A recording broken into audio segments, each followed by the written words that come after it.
প্রযুক্তিহীন শিক্ষা, মাদকের ভয়াবহ বিস্তার এবং এক অন্তঃসার শূন্য বাজার নির্ভর সংস্কৃতি তরুণদের বিপথে ঠেলে দিচ্ছে। আমরা চাই এই সংকট মোকাবেলায় রাষ্ট্র কার্যকর পদক্ষেপ গ্রহণ করুক। প্রতিটা তরুণ যেন সিদ্ধান্ত নিতে পারে সে চাকরি করবে না উদ্ভাবক হবে। আমাদের দাবি রাষ্ট্র তরুণদের পাশে নৈতিক, সামাজিক ও অর্থনৈতিক অবকাঠামো গড়ে তুলুক। ভাই ও বোনেরা, তরুণ প্রজন্মের প্রতিভা ও উদ্যমকে সঠিক পথে পরিচালিত করতে হবে। আমরা একসঙ্গে কাজ করলে বাংলাদেশ একটি নতুন উচ্চতায় পৌঁছাবে।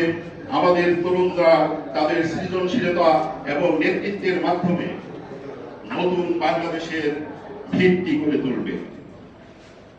প্রিয় সহযোদ্ধা, ভাই ও বোনেরা,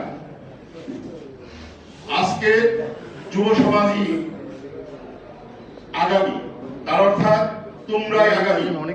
তোমরা বর্তমান দেখে এবং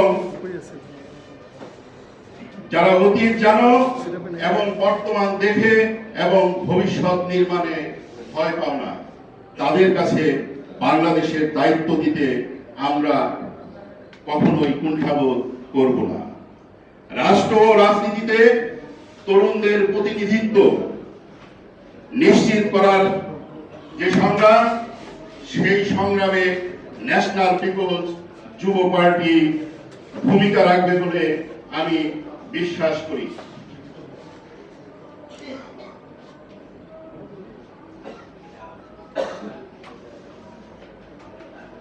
ন্যাশনাল পিপলস পার্টি এনপিপি একটি নির্বাচনমুখী রাজনৈতিক দল। কিছুদিন আগে প্রধান উপদেষ্টা গুটি কয়েক রাজনৈতিক দলের সাথে সংলাপ করেছেন। সেখানে তিনি বলেছেন, আইন শৃঙ্খলা পরিস্থিতি সহ সার্বিক পরিস্থিতি ভালো না। প্রধান উপদেষ্টা নিজেই স্বীকার করছেন আইন শৃঙ্খলা পরিস্থিতি সহ দেশের সার্বিক পরিস্থিতি ভালো না। আমরা জনগণ দেখছি, আজকে এই আন্দোলন, কালকে ওই আন্দোলন। গত 9 মাসে প্রায় 200টিরও বেশি আন্দোলন হয়েছে।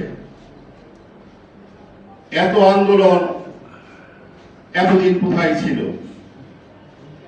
আমরা মনে করি